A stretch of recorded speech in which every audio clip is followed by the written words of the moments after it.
ஒரு கிராமத்துல ஒரு குடும்பம் சந்தோஷமா இருந்துச்சு. ராம், லக்ஷ்மணன், அப்புறம் அவங்க அம்மா சீதா, தங்கச்சி லக்ஷ்மி. அப்போ ஒரு நாள், டேய் தம்பி, நானும் பார்த்துட்டே தான் இருக்கேன், உன் வயசு கூடிட்டே போகுது, வருஷமும் கடந்துட்டு போகுது, ஆனா நீ இன்னும் கல்யாணம் பண்ணிக்காம இருக்க? நான் என்னம்மா பண்ணுறது, தம்பி தங்கச்சிங்க படித்து முடிக்கட்டும், நானும் கல்யாணம் பண்ணிட்டு வரேன். அது வரைக்கும் கொஞ்சம் காலம் வெயிட் பண்ணுங்கம்மா ப்ளீஸ்.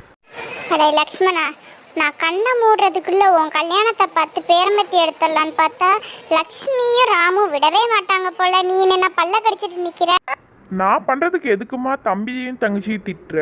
பாவமா, அவங்க என்னம்மா பண்ணுவாங்க? இந்த வீட்டில் வந்து பிறந்தது அவங்க தப்பு. என்ன திட்டு, நீ தயவு செஞ்சு அவங்கள திட்டாத. இப்போ என்ன, நான் கல்யாணம் பண்ணிக்கிறேன் அதான், சொந்தத்தில் ஏதோ பொண்ணு இருக்குன்னு சொன்னீங்க, அதை நாளைக்கு வர சொல்லி பார்த்து கல்யாணம் முடிச்சிடலாம்.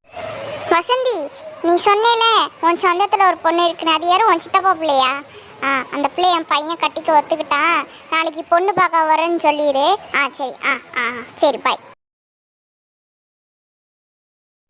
ஒரு வழியா உன் கல்யாணத்தையும் நான் கண்குளிர பார்த்துட்டேன். அப்படி ஏதோ ஒரு பேரனோ பேத்தியோ பெற்று போட்டால் நல்லா இருக்கும். இனி எனக்கு ரெஸ்ட் தான். இனி என் மருமகள் தான் எனக்காக வேலை பார்க்கணும். இனி நான் சந்தோஷமா இருப்பேன். சரி, மாமியார் மருமகள் அப்புறமா பேசிக்கோங்க, எனக்கு வேலைக்கு நேரமாச்சு, நான் மத்தியான சாப்பாட்டுக்கு வந்து சாப்பிட்றேன். சரியா? சரி, போயிட்டு வரேன்.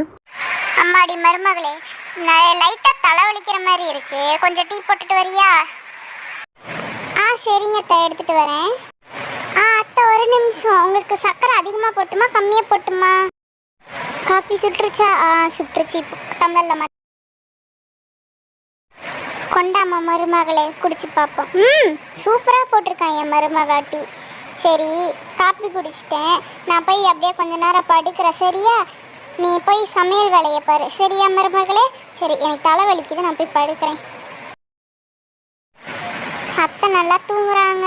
தலைவலிக்குன்னு சொன்னாங்க, எப்படி இருக்குன்னு தெரியல. எழுந்த பிறகு மாத்திரை கொடுத்துட்டோம். சரி, நம்ம போய் இப்போ சமைக்கலாம்.